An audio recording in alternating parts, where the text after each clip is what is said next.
Bom dia, turma. Meu nome é Sr. Somerville.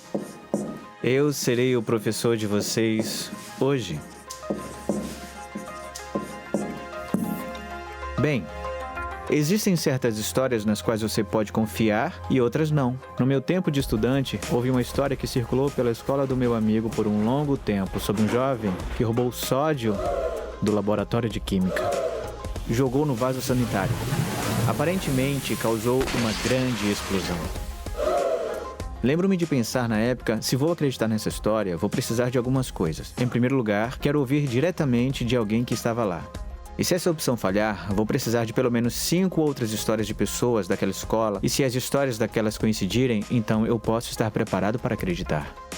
De um modo geral, se você ouvir uma louca e suspeita história através do amigo de um amigo, é provável que você demore para acreditar.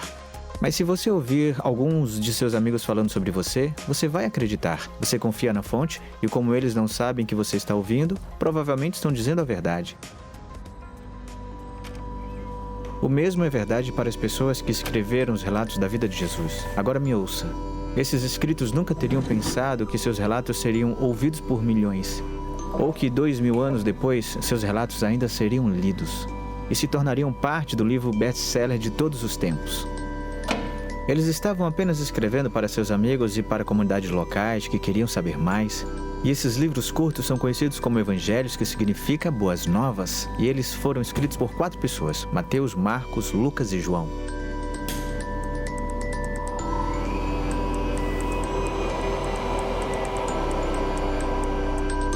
Há uma pergunta comum sobre esses livros, e na verdade sobre toda a Bíblia. O que lemos hoje em nossa Bíblia é exatamente igual ao que teria acontecido há 2000 anos? E o conteúdo é confiável?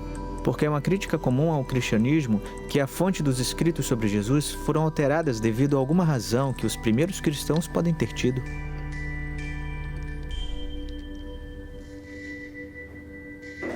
Então, podemos confiar nessas fontes? Bem, os historiadores procuram uma série de detalhes quando decidem se uma peça antiga de escrita é confiável ou não. Eles farão perguntas como: quanto tempo isso foi escrito depois dos eventos reais? Quantas cópias da história temos e são precisas? Existem registros de depoimentos de testemunhas oculares? Tome como exemplo Alexandre o Grande, um dos conquistadores mais famosos do mundo antigo. Ele nasceu 300 anos antes de Jesus. No entanto, os únicos relatos que restam sobre eles foram escritos há pelo menos 300 anos depois de sua morte. 2 foram escritos pelos historiadores Ariano e Plutarco, que obviamente não conheciam Alexandre nem ninguém daquele século. Mas apesar do intervalo de tempo, geralmente aceitamos suas histórias como as fontes mais confiáveis sobre ele, porque nenhum dos relatos originais, escritos enquanto ele viveu, sobreviveu. Todos nós já ouvimos falar do imperador romano Júlio César, nascido em julho do ano 100 a.C. Mas o interessante é que nos 1000 anos após a sua morte, conhecemos apenas 20 exemplares do relato de sua vida. Apesar da pequena quantidade de informação que temos disponível para nós aceitamos esses relatos como história. E para ficar claro, não estou dizendo que esses relatos não deveriam ser levados a sério. Aqui está algo interessante, com base na precisão histórica. Há mais razões para acreditar nos relatos de Jesus do que o de Alexandre o Grande ou César. Os documentos originais foram escritos logo após a vida de Jesus, alguns deles em apenas 30 anos, e ainda havia testemunhas oculares que podiam confirmar os detalhes.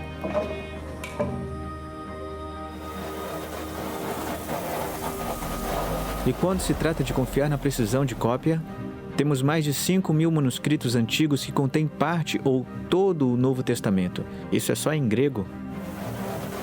Temos mais de 8.000 cópias em latim e 9.000 em muitos outros idiomas. E tudo foi feito dentro de 300 anos da morte de Jesus. Compare isso às meras 20 cópias que temos da história de César após 1000 anos.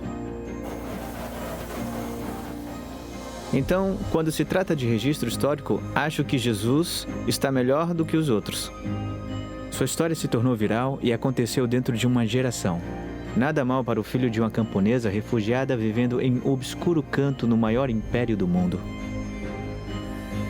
Então, se aceitarmos que as contas do Alexandre o Grande e Júlio César são fontes históricas confiáveis, não devemos então estar dispostos a aceitar os relatos históricos de Jesus?